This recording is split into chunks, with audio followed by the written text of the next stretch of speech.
Welcome back to A Clock in the Journal, where quiet rooms hold their breath. Tonight's story begins without violence. No broken locks, no raised voices, only a small object, carefully made, carefully lost. In a respectable house, certainty fades. Trust becomes habit. Habit becomes blindness. Martin Hewitt does not chase shadows. He waits. He listens. Every movement has weight. Every silence has shape.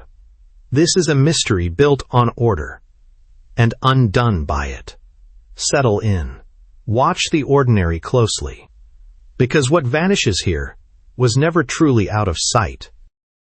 It is now a fair number of years back since the loss of the famous Stanway Cameo made its sensation, and the only person who had the least interest in keeping the real facts of the case secret has now been dead for some time, leaving neither relatives nor other representatives. Therefore, no harm will be done in making the inner history of the case public. On the contrary, it will afford an opportunity of vindicating the professional reputation of Hewitt, who is supposed to have completely failed to make anything of the mystery surrounding the case.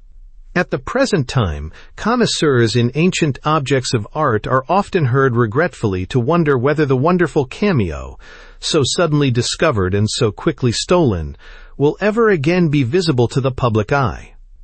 Now this question need be asked no longer. The cameo, as may be remembered from the many descriptions published at the time, was said to be absolutely the finest extant. It was a sardonyx of 3 strata, one of those rare sardonyx cameos in which it has been possible for the artist to avail himself of 3 different colors of superimposed stone, the lowest for the ground, and the 2 others for the middle and high relief of the design. In size it was, for a cameo, immense, measuring 7.5 inches by nearly 6. In subject, it was similar to the renowned Gonzaga cameo, now the property of the Tsar of Russia, a male and a female head with imperial insignia, but in this case supposed to represent Tiberius Claudius and Messalina. Experts considered it probably to be the work of Athenian, a famous gem cutter of the first Christian century, whose most notable other work now extant is a smaller cameo, with a mythological subject, preserved in the Vatican. The Stanway Cameo had been discovered in an obscure Italian village by one of those traveling agents who scour all Europe for valuable antiquities and objects of art. This man had hurried immediately to London with his prize and sold it to Mr. Claridge of St. James Street, eminent as a dealer in such objects. Mr. Claridge, recognizing the importance and value of the article, lost no opportunity of making its existence known, and very soon the Claudius Cameo, as it was at first usually called, was as famous as any in the world. Many experts in ancient art examined it, and several large bids were made for its purchase. In the end, it was bought by the Marquis of Stanway for £5,000 for the purpose of presentation to the British Museum. The Marquis kept the cameo at his townhouse for a few days, showing it to his friends, and then returned it to Mr. Claridge to be finally and carefully cleaned before passing into the national collection. 2 nights after Mr. Claridge's premises were broken into and the cameo stolen. Such, in outline, was the generally known history of the Stanway Cameo. The circumstances of the burglary in detail were these. Mr. Claridge had himself been the last to leave the premises at about 8 in the evening at dusk, and had locked the small side door as usual. His assistant, Mr. Cutler, had left an hour and a half earlier. When Mr. Claridge left, everything was in order, and the policeman on fixed-point duty just opposite, who bade Mr. Claridge good evening as he left, saw nothing suspicious during the rest of his term of duty, nor did his successors, at the point throughout the night. In the morning, however, Mr. Cutler, the assistant, who arrived first, soon after 9 o'clock, at once perceived that something unlooked for had happened. The door, of which he had a key, was still fastened and had not been touched. But in the room behind the shop, Mr. Claridge's private desk had been broken open, and the contents turned out in confusion. The door leading onto the staircase had also been forced. Proceeding up the stairs, Mr. Cutler found another door open, leading from the top landing to a small room. This door had been opened by the simple expedient of unscrewing and taking off the lock, which had been on the inside.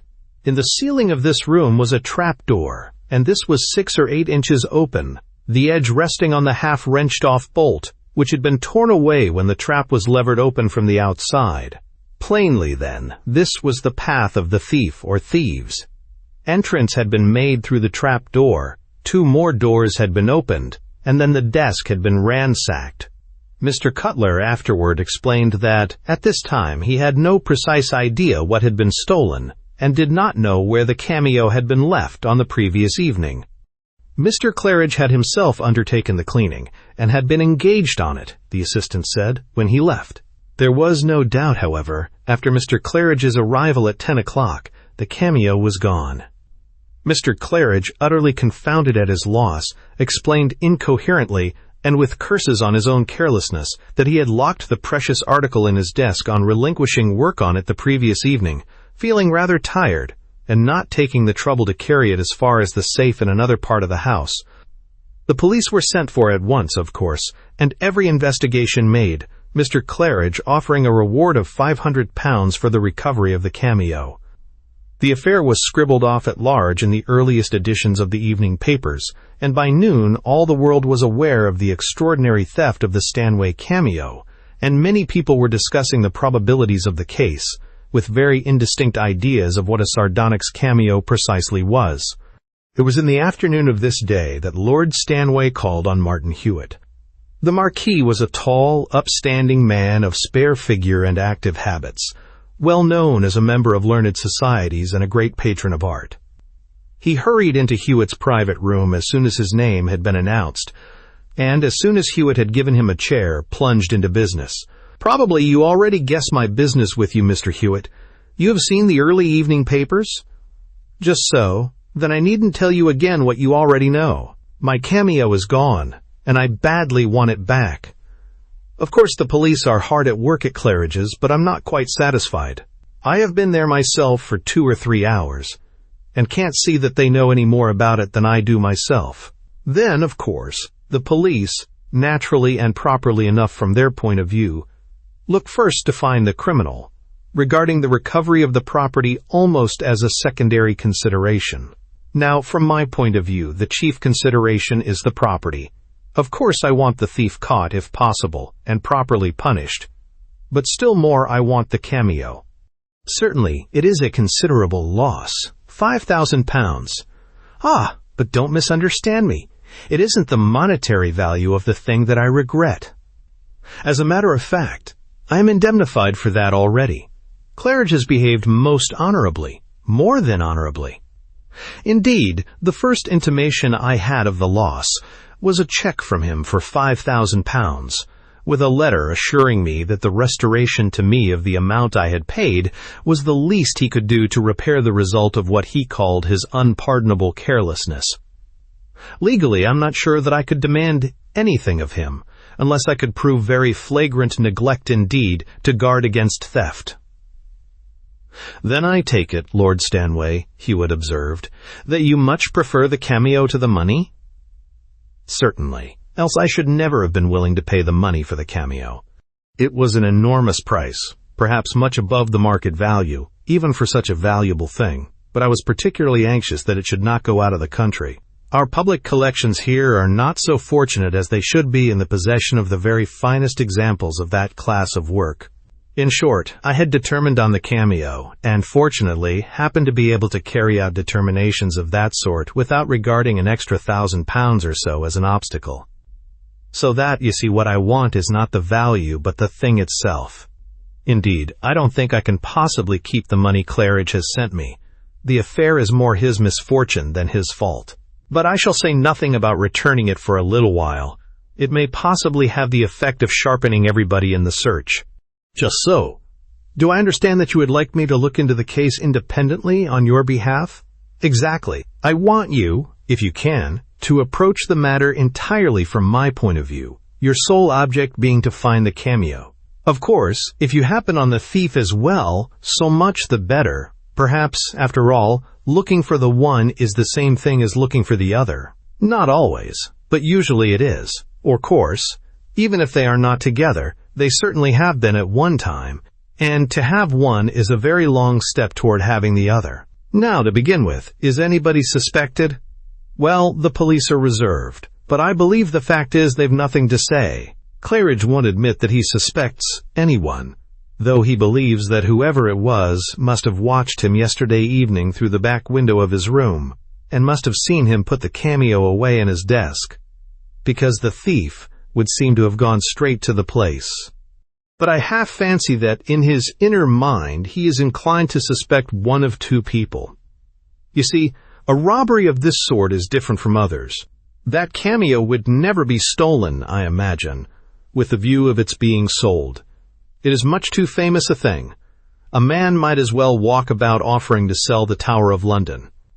There are only a very few people who buy such things, and every one of them knows all about it. No dealer would touch it.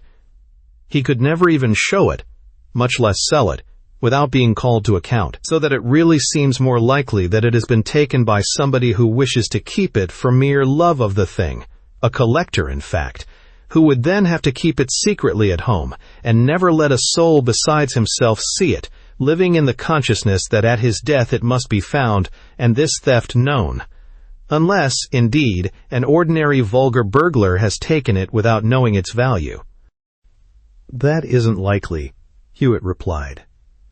An ordinary burglar, ignorant of its value, wouldn't have gone straight to the cameo and have taken it in preference to many other things of more apparent worth, which must be lying near in such a place as Claridge's.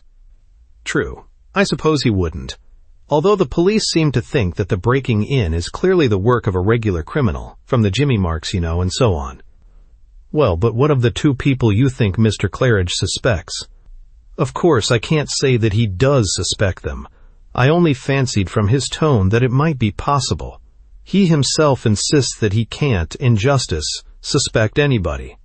One of these men is Hahn, the traveling agent who sold him the cameo. This man's character does not appear to be absolutely irreproachable. No dealer trusts him very far. Of course, Claridge doesn't say what he paid him for the cameo. These dealers are very reticent about their profits, which I believe are as often something like 500% as not. But it seems Hahn bargained to have something extra, depending on the amount Claridge could sell the carving for. According to the appointment, he should have turned up this morning, but he hasn't been seen, and nobody seems to know exactly where he is. Yes, and the other person? Well, I scarcely like mentioning him because he is certainly a gentleman, and I believe, in the ordinary way, quite incapable of anything in the least degree dishonorable. Although, of course, they say a collector has no conscience in the matter of his own particular hobby, and certainly Mr. Woollett is as keen a collector as any man alive. He lives in chambers in the next turning past Claridge's premises, can, in fact, look into Claridge's back windows if he likes. He examined the cameo several times before I bought it, and made several high offers, appeared, in fact, very anxious indeed to get it. After I had bought it, he made, I understand, some rather strong remarks about people like myself spoiling the market by paying extravagant prices, and altogether cut up, crusty, as they say, at losing the specimen. Lord Stanway paused a few seconds, and then went on. I'm not sure that I ought to mention Mr. Woolett's name for a moment in connection with such a matter. I am personally perfectly certain that he is as incapable of anything like theft as myself, but I am telling you all I know. Precisely. I can't know too much in a case like this. It can do no harm if I know all about 50 innocent people, and may save me from the risk of knowing nothing about the thief. Now let me see. Mr. Woolett's rooms, you say, are near Mr. Claridge's place of business? Is there any means of communication between the roofs? Yes. I am told that it is perfectly possible to get from one place to the other by walking along the leads. Very good. Then, unless you can think of any other information that may help me, I think, Lord Stanway, I will go at once and look at the place. Do, by all means. I think I'll come back with you. Somehow, I don't like to feel idle in the matter, though I suppose I can't do much. As to more information, I don't think there is any. In regard to Mr. Claridge's assistant, now, do you know anything of him?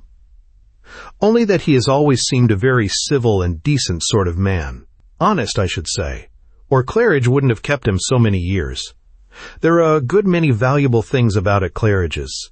Besides, the man has keys of the place himself, and even if he were a thief, he wouldn't need to go breaking in through the roof. So that, said Hewitt, we have, directly connected with this cameo, besides yourself, these people. Mr. Claridge, the dealer. Mr. Cutler, the assistant in Mr. Claridge's business. Hahn, who sold the article to Claridge, and Mr. Woollett, who made bids for it. These are all? All that I know of.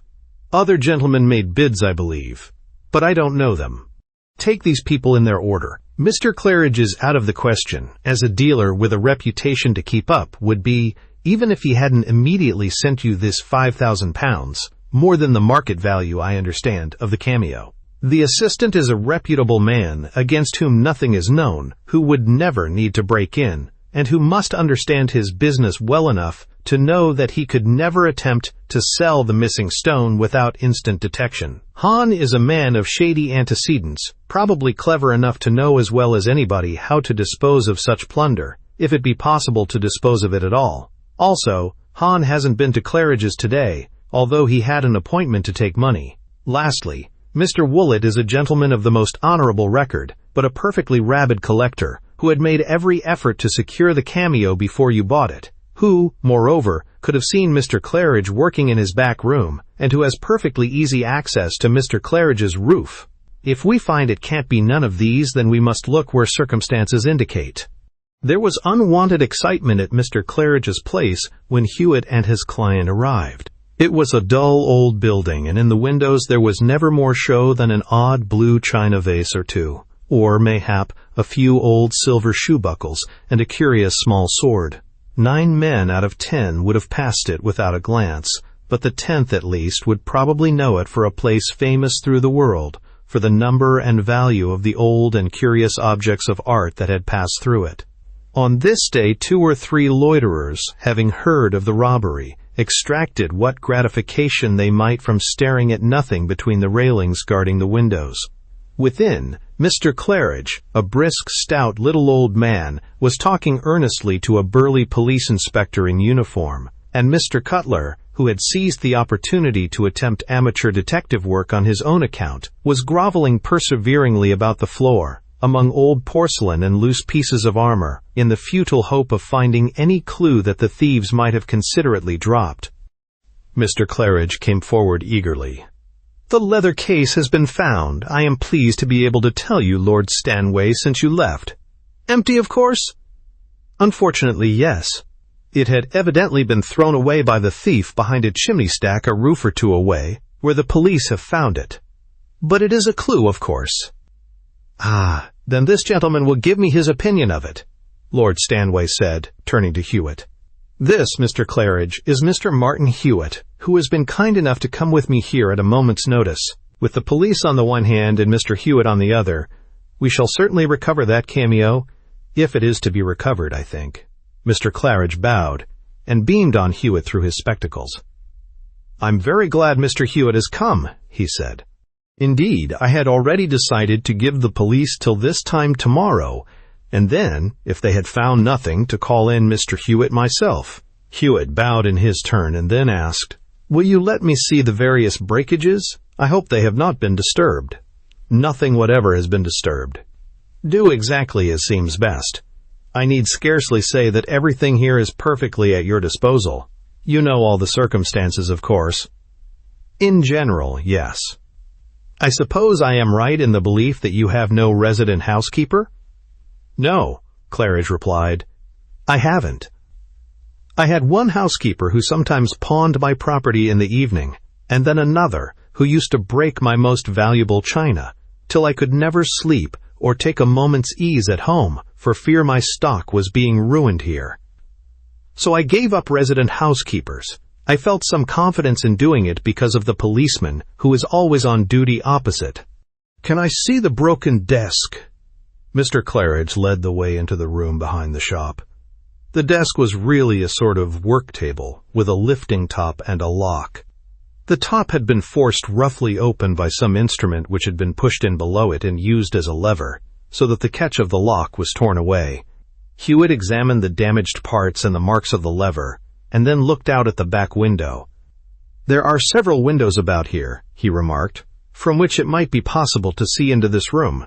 Do you know any of the people who live behind them?" "2 or 3 I know," Mr. Claridge answered, "but there are 2 windows, the pair almost immediately before us, belonging to a room or office which is to let. Any stranger might get in there and watch."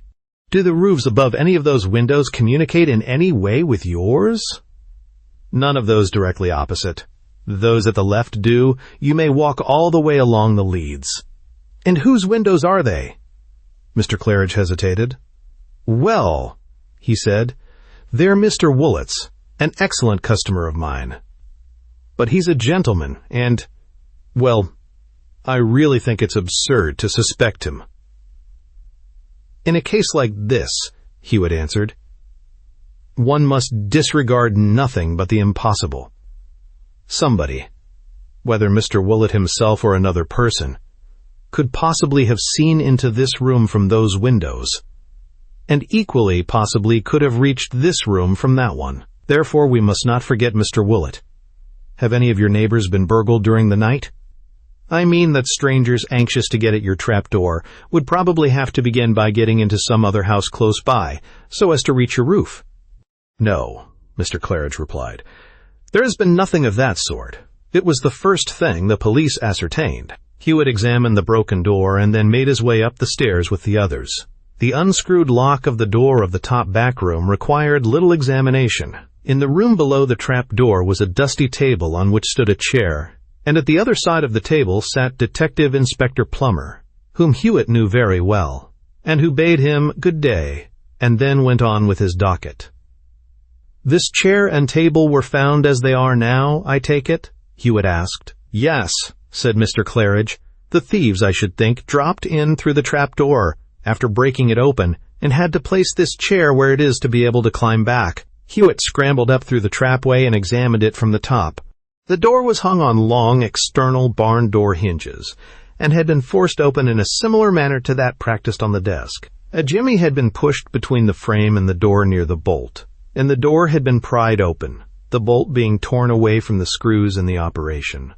Presently, Inspector Plummer, having finished his docket, climbed up to the roof after Hewitt, and the two together went to the spot, close under a chimney stack on the next roof but one, where the case had been found. Plummer produced the case which he had in his coat-tail pocket for Hewitt's inspection. "I don't see anything particular about it, do you?" he said. "It shows us the way they went, though, being found just here."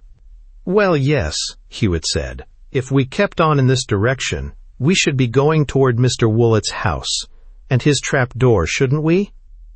The inspector pursed his lips, smiled, and shrugged his shoulders. "Of course we haven't waited till now to find that out," he said. "No, of course. And, as you say, I didn't think there is much to be learned from this leather case. It is almost new, and there isn't a mark on it," and Hewitt handed it back to the inspector. "Well," said Plummer as he returned the case to his pocket, "what's your opinion?" "It's rather an awkward case." "Yes, it is. Between ourselves, I don't mind telling you, I'm having a sharp lookout kept over there." Plummer jerked his head in the direction of Mr. Woolett's chambers, because the robbery's an unusual one. There's only 2 possible motives: the sale of the cameo or the keeping of it. The sale's out of the question, as you know. The thing's only saleable to those who would collar the thief at once, and who wouldn't have the thing in their places now for anything, so that it must be taken to keep, and that's a thing nobody but the maddest of collectors would do. Just such persons as, and the inspector nodded again toward Mr. Woolett's quarters. "Take that with the other circumstances," he added, "and I think you'll agree it's worthwhile looking a little farther that way. Of course, some of the work, taking off the lock and so on, looks rather like a regular burglar, but it's just possible that anyone badly wanting the cameo would like to hire a man who is up to the work." "Yes, it's possible." "Do you know anything of Hahn, the agent?" Plummer asked a moment later. "No, I don't. Have you found him yet?" "I haven't yet, but I'm after him. I found he was at Charing Cross a day or 2 ago, booking a ticket for the continent." That and his failing to turn up today seem to make it worthwhile not to miss him if we can help it. He isn't the sort of man that lets a chance of drawing a bit of money go for nothing." They returned to the room. "Well," said Lord Stanway, "what's the result of the consultation?" "We've been waiting here very patiently while you two clever men have been discussing the matter on the roof. On the wall just beneath the trapdoor a very dusty old tall hat hung on a peg. This Hewitt took down and examined very closely, smearing his fingers with the dust from the inside lining. "Is this one of your valuable and crusted old antiques?" he asked with a smile of Mr. Claridge. "That's only an old hat that I used to keep here for use in bad weather," Mr. Claridge said, with some surprise at the question. "I haven't touched it for a year or more." "Oh, then it couldn't have been left here by your last night's visitor," Hewitt replied, carelessly replacing it on the hook. "You left here at 8 last night, I think?" "8 exactly, or within a minute or two." "Just so. I think I'll look at the room on the opposite side of the landing if you'll let me." "Certainly, if you'd like to," Claridge replied. "But they haven't been there. It is exactly as it was left. Only a lumber room, you see," he concluded, flinging the door open. A number of partly broken-up packing cases littered about this room, with much other rubbish. Hewitt took the lid of one of the newest-looking packing cases and glanced at the address label. Then he turned to a rusty old iron box that stood against a wall. "I should like to see behind this," he said, tugging at it with his hands. "It is heavy and dirty. Is there a small crowbar about the house, or some similar lever?" Mr. Claridge shook his head. "Haven't such a thing in the place," he said. "Never mind," Hewitt replied. "Another time will do to shift that old box, and perhaps, after all, there's little reason for moving it. I will just walk round to the police station, I think, and speak to the constables who were on duty opposite during the night. I think, Lord Stanway, I have seen all that is necessary here." "I suppose," asked Mr. Claridge, "it is too soon yet to ask if you have formed any theory in the matter?" "Well, yes, it is," Hewitt answered. "But perhaps I may be able to surprise you in an hour or two, but that I don't promise. By the by," he added suddenly, "I suppose you're sure the trapdoor was bolted last night?" "Certainly," Mr. Claridge answered, smiling. "Else how could the bolt have been broken? As a matter of fact, I believe the trap hasn't been opened for months." "Mr. Cutler, do you remember when the trapdoor was last opened?" Mr. Cutler shook his head. "Certainly not for 6 months," he said. "Ah, very well, it's not very important," Hewitt replied. As they reached the front shop, a fiery-faced old gentleman bounced in at the street door, stumbling over an umbrella that stood in a dark corner, and kicking it 3 yards away. "What the deuce do you mean?" he roared at Mr. Claridge, "by sending these police people smelling about my rooms and asking questions of my servants? What do you mean, sir, by treating me as a thief? Can't a gentleman come into this place to look at an article without being suspected of stealing it? When it disappears through your wretched carelessness? I'll ask my solicitor, sir, if there isn't a remedy for this sort of thing. And if I catch another of your spy fellows on my staircase or crawling about my roof, I'll shoot 'em." "Really, Mr. Woollett," began Mr. Claridge, somewhat abashed, but the angry old man would hear nothing. "Don't talk to me, sir. You shall talk to my solicitor. And am I to understand, my lord," turning to Lord Stanway, "that these things are being done with your approval?" "Whatever is being done," Lord Stanway answered, "is being done by the police on their own responsibility, and entirely without prompting, I believe, by Mr. Claridge, certainly without a suggestion of any sort from myself. I think that the personal opinion of Mr. Claridge, certainly my own, is that anything like a suspicion of your position in this wretched matter is ridiculous. And if you will only consider the matter calmly—" "Consider it calmly? Imagine yourself considering such a thing calmly, Lord Stanway. I won't consider it calmly. I won't have it. And if I find another man on my roof, I'll pitch him off." And Mr. Woollett bounced into the street again. "Mr. Woollett is annoyed," Hewitt observed with a smile. I'm afraid Plummer has a clumsy assistant somewhere." Mr. Claridge said nothing, but looked rather glum, for Mr. Woollett was a most excellent customer. Lord Stanwood and Hewitt walked slowly down the street, Hewitt staring at the pavement in profound thought. Once or twice Lord Stanway glanced at his face, but refrained from disturbing him. Presently, however, he observed, "You seem, at least, Mr. Hewitt, to have noticed something that has set you thinking. Does it look like a clue?" Hewitt came out of his cogitation at once. "A clue?" he said. "The case bristles with clues. The extraordinary thing to me is that Plummer, usually a smart man, doesn't seem to have seen one of them. He must be out of sorts, I'm afraid. But the case is decidedly a most remarkable one." "Remarkable in what particular way?" "In regard to motive. Now it would seem, as Plummer was saying to me just now on the roof, that there were only two possible motives for such a robbery. Either the man who took all this trouble and risk to break into Claridge's place must have desired to sell the cameo at a good price, or he must have desired to keep it for himself, being a lover of such things. But neither of these has been the actual motive. Perhaps he thinks he can extort a good sum from me by way of ransom? No, it isn't that. Nor is it jealousy, nor spite, nor anything of that kind. I know the motive, I think, but I wish we could get hold of Han. I will shut myself up alone and turn it over in my mind for half an hour presently.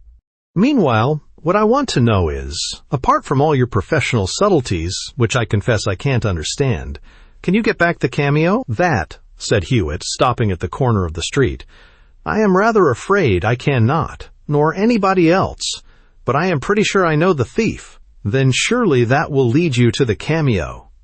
"It may, of course, but then it is just possible that by this evening you may not want to have it back after all." Lord Stanway stared in amazement. "Not want to have it back?" he exclaimed.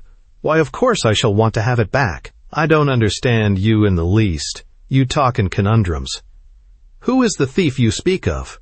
"I think, Lord Stanway," Hewitt said, "that perhaps I had better not say until I have quite finished my inquiries, in case of mistakes. The case is quite an extraordinary one, and of quite a different character from what one would at first naturally imagine, and I must be very careful to guard against the possibility of error. I have very little fear of a mistake, however, and I hope I may wait on you in a few hours at Piccadilly with news.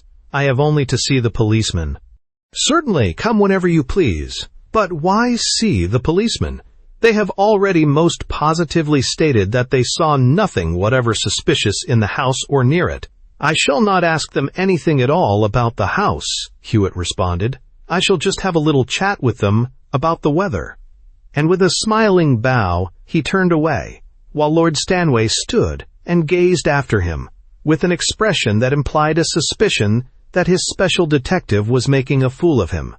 In rather more than an hour, Hewitt was back in Mr. Claridge's shop. "Mr. Claridge," he said, "I think I must ask you one or two questions in private. May I see you in your own room?" They went there at once, and Hewitt, pulling a chair before the window, sat down with his back to the light. The dealer shut the door and sat opposite him, with the light full in his face. "Mr. Claridge," Hewitt proceeded slowly, "when did you first find that Lord Stanway's cameo was a forgery?" Claridge literally bounced in his chair. His face paled, but he managed to stammer sharply. What do you mean? Forgery? Do you mean to say I sell forgeries?" "Forgery? It wasn't a forgery." "Then," continued Hewitt in the same deliberate tone, watching the other's face the while, "if it wasn't a forgery, why did you destroy it and burst your trapdoor and desk to imitate a burglary?" The sweat stood thick on the dealer's face, and he gasped, but he struggled hard to keep his faculties together and ejaculated hoarsely, "Destroy it? What? I didn't destroy it. Threw it into the river. Then, don't prevaricate about details. No, it's a lie. Who says that? Go away. You're insulting me." Claridge almost screamed. Come, Mr. Claridge," Hewitt said more placably, for he had gained his point. "Don't distress yourself, and don't attempt to deceive me. You can't, I assure you. I know everything you did before you left here last night. Everything." Claridge's face worked painfully. Once or twice he appeared to be on the point of returning an indignant reply, but hesitated, and finally broke down altogether. "Don't expose me, Mr. Hewitt," he pleaded. "I beg you won't expose me. I haven't harmed a soul but myself. I've paid Lord Stanway every penny back, and I never knew the thing was a forgery till I began to clean it. I'm an old man, Mr. Hewitt, and my professional reputation has been spotless until now. I beg you won't expose me." Hewitt's voice softened. "Don't make an unnecessary trouble of it," he said. "I see a decanter on your sideboard. Let me give you a little brandy and water. Come, there's nothing criminal, I believe, in a man's breaking open his own desk, or his own trap door, for that matter. Of course, I'm acting for Lord Stanway in this affair, and I must, in duty, report to him without reserve. But Lord Stanway is a gentleman, and I'll undertake he'll do nothing inconsiderate of your feelings if you're disposed to be frank. Let us talk the affair over. Tell me about it." "It was that swindler Hahn who deceived me in the beginning," Claridge said. "I have never made a mistake with a cameo before, and I never thought so close an imitation was possible. I examined it most carefully, and was perfectly satisfied, and many experts examined it afterward, and were all equally deceived. I felt as sure as I possibly could feel that I had bought one of the finest, if not actually the finest, cameos known to exist. It was not until after it had come back from Lord Stanway's, and I was cleaning it the evening before last, that in course of my work it became apparent that the thing was nothing but a consummately clever forgery. It was made of 3 layers of molded glass, nothing more nor less, but the glass was treated in a way I had never before known of, and the surface had been cunningly worked on till it defied any ordinary examination. Some of the glass imitation cameos made in the latter part of the last century, I may tell you, are regarded as marvelous pieces of work, and indeed command very fair prices, but this was something quite beyond any of those. I was amazed and horrified. I put the thing away and went home. All that night I lay awake in a state of distraction, quite unable to decide what to do. To let the cameo go out of my possession was impossible. Sooner or later the forgery would be discovered, and my reputation, the highest in these matters in this country, I may safely claim, and the growth of nearly 50 years of honest application and good judgment, this reputation would be gone forever. But without considering this, there was the fact that I had taken £5,000 of Lord Stanway's money for a mere piece of glass, and that money I must, in mere common honesty as well as for my own sake, return. But how? The name of the Stanway Cameo had become a household word, and to confess that the whole thing was a sham would ruin my reputation and destroy all confidence, past, present, and future, in me and in my transactions. Either way spelled ruin. Even if I confided in Lord Stanway privately, returned his money, and destroyed the cameo, what then? The sudden disappearance of an article so famous would excite remark at once. It had been presented to the British Museum, and if it never appeared in that collection, and no news were to be got of it, people would guess at the truth at once. To make it known that I myself had been deceived would have availed nothing. It is my business not to be deceived, and to have it known that my most expensive specimens might be forgeries would equally mean ruin, whether I sold them cunningly as a rogue or ignorantly as a fool. Indeed, my pride, my reputation as a connoisseur is a thing near to my heart, and it would be an unspeakable humiliation to me to have it known that I had been imposed on by such a forgery. What could I do? Every expedient seemed useless but one, the one I adopted. It was not straightforward, I admit, but oh, Mr. Hewitt, consider the temptation, and remember that it couldn't do a soul any harm. No matter who might be suspected, I knew there could not possibly be evidence to make them suffer. All the next day, yesterday, I was anxiously worrying out the thing in my mind and carefully devising the trick, I'm afraid you'll call it, that you by some extraordinary means have seen through. It seemed the only thing. What else was there? More I needn't tell you. You know it. I have only now to beg that you will use your best influence with Lord Stanway to save me from public derision and exposure. I will do anything, pay anything but exposure, at my age, and with my position. Well, you see, Hewitt replied thoughtfully, I've no doubt Lord Stanway will show you every consideration, and certainly I will do what I can to save you in the circumstances, though you must remember that you have done some harm. You have caused suspicions to rest on at least one honest man. But as to reputation, I've a professional reputation of my own. If I help to conceal your professional failure, I shall appear to have failed in my part of the business. But the cases are different, Mr. Hewitt. Consider, you are not expected, it would be impossible, to succeed invariably, and there are only 2 or 3 who know you have looked into the case. Then your other conspicuous successes, well, we shall see. One thing I don't know, though, whether you climbed out of a window to break open the trap door, or whether you got up through the trap door itself and pulled the bolt with a string through the jamb, so as to bolt it after you. There was no available window. I used the string, as you say. My poor little cunning must seem very transparent to you, I fear. I spent hours of thought over the question of the trap door, how to break it open so as to leave a genuine appearance, and especially how to bolt it inside after I had reached the roof. I thought I had succeeded beyond the possibility of suspicion. How you penetrated the device surpasses my comprehension. How, to begin with, could you possibly know that the cameo was a forgery? Did you ever see it?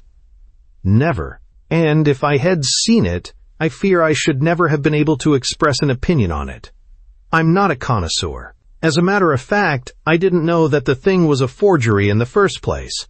What I knew in the first place was that it was you who had broken into the house.